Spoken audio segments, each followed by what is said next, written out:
Coming up in this week's episode of Coast News, some major new developments have been made on the Universal Studios Great Britain project, and a major milestone has been reached on a brand new roller coaster set to open this year in Texas.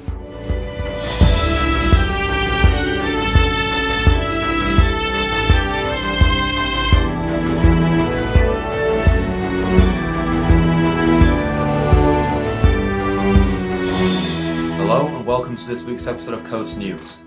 And as always, got some amazing news from different theme parks, rides, attractions and events all over the world. So let's get straight into the news today. Our top story for tonight: Universal Studios Great Britain is expected to be signed off by the government. Now, if you didn't already have enough confidence that Universal Studios Great Britain was already happening, just hear now that it's expected to be backed by the UK government, which is absolutely insane. Now, this news originated from an online article from a company called Bloomberg, and basically the article says, there's a paragraph in the article that says, other projects poised to be signed off after being delayed are the Lower Thames Crossing, a road tunnel beneath London's Thames River, and the Universal Studios theme park north of the capital. Now, if you're not aware of the whole development of this Universal project, Universal Great Britain was first announced in early 2024, following a discovery of Comcast's purchase of a 476 acres of land formerly occupied by a brickwork site in Bedford. The project is expected to create 8,000 new jobs, eventually rising to 10,000 by 2050, which is expected to be the project's 20th year of operation. It will also contribute to significant infrastructure improvements, such as upgrades to major roads and rail links.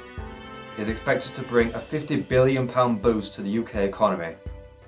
Universal Studios Great Britain is speculated to open in 2030 at the earliest.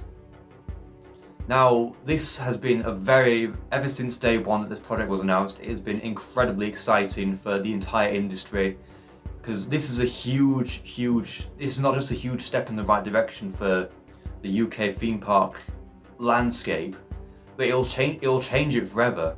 Like, to have a world-class theme park company like Universal Destination Experiences come to this country that could potentially bring the biggest theme park destination, or one of the biggest theme park destinations in Europe, to the UK is going to be absolutely mind-blowing. It's also going to bring some fierce competition with every other theme park in the UK, especially Merlin Entertainments, who currently dominate the monopoly of UK theme parks in this country, with the likes of Alton Towers, Fort Park, Chessington, Legoland, plus several visitor attractions across the country.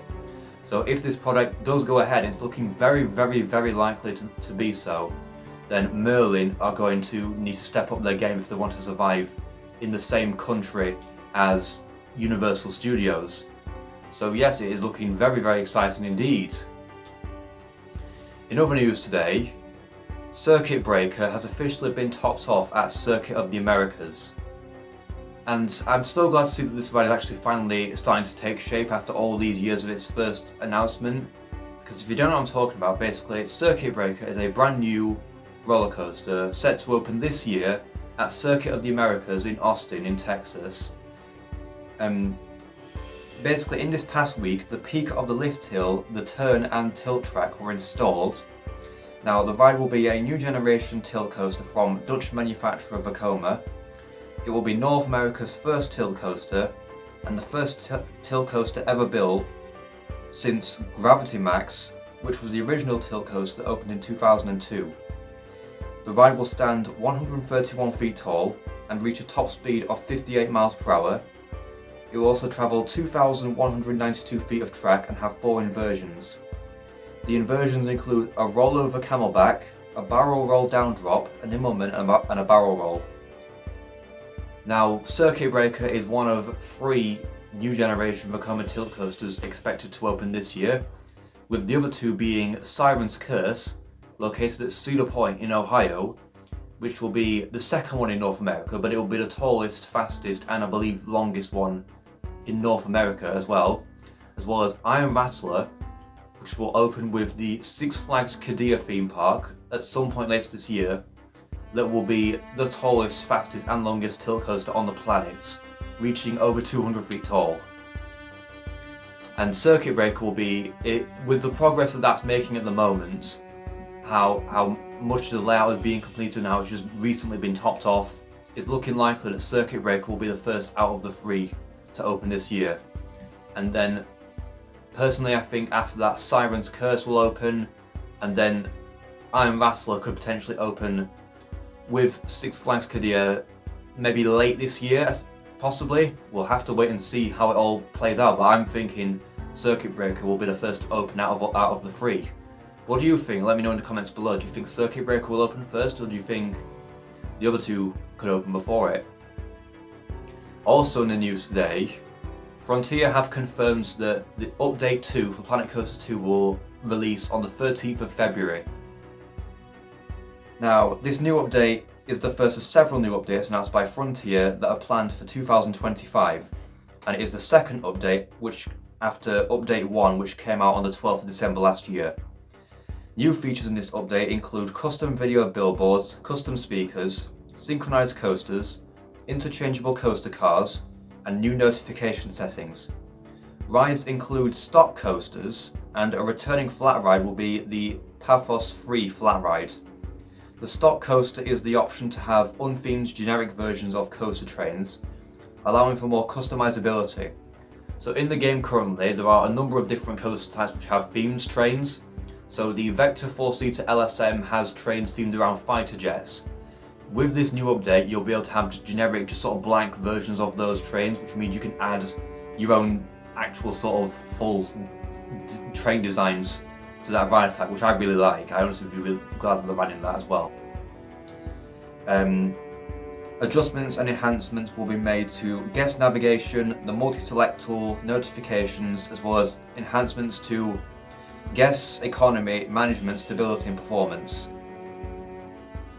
So Update 2, like I said, is the first of several new updates planned for this year. Update 3 is coming in March. We do have several details about that, about new features and enhancements made.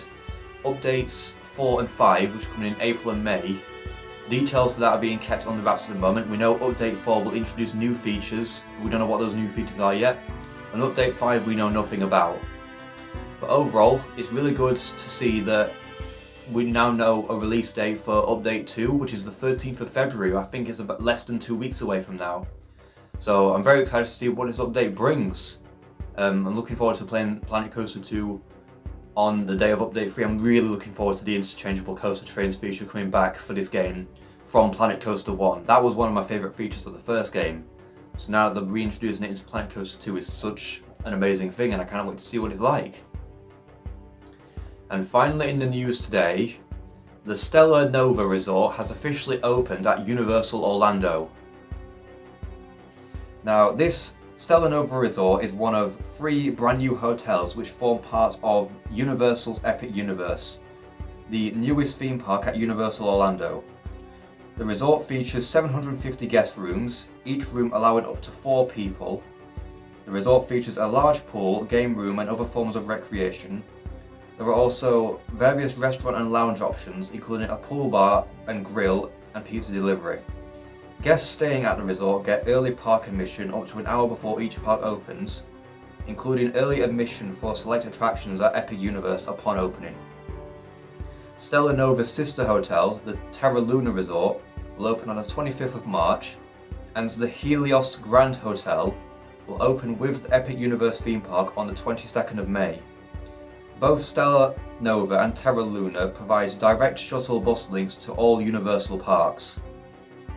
Now, as stated a minute ago, Stella Nova, along with Terra Luna and the Helios Grand Hotel, form part of the brand new Epic Universe theme park, which is the 4th theme park on the Universal Orlando property, with the other 2 being Universal Studios Florida, the main park, Universal's Islands of Adventure, and Universal Volcano Bay, which is the water park. Overall, the Stella Nova and Terra Luna are located just outside Epic Universe, whereas the Helios Grand Hotel is located literally right on site, right at the back of Epic Universe. And for the early park admissions for Epic Universe, guests staying at either of the 3 hotels I've just listed will get early ride park admission to 4 rides at Epic Universe. That will include all 3 rides in Super Nintendo World. So the Mario Kart rides, Minecart Madness and Yoshi's Adventure, as well as Stardust Racers, which is the Mack multi-launch dueling coasters. So overall, personally, I honestly do think that this Stella Nova resort actually looks really good. Considering it's not even like the main one out of the 3 hotels opening as part of Epic Universe, it does look actually really cool.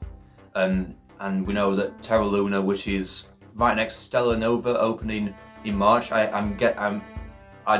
really do think that that's going to reach the same level of quality and, you know, basically the same level of greatness as Stella Nova. And I do really think that the best one will definitely be the Helios Grand Hotel, which opens with the rest of the Epic Universe theme park. That honestly, that looks spectacular. So overall, all of these will be open by 22nd of May, which is going to be an absolutely huge day for Universal when Epic Universe finally opens after all these years of construction and planning and, you know, speculation on what could be added there, and it looks absolutely amazing. So I want to thank you all very much for watching this video, and if you've enjoyed it, then please make sure to like and subscribe, and comment what you'd like to see in the next video. Goodbye.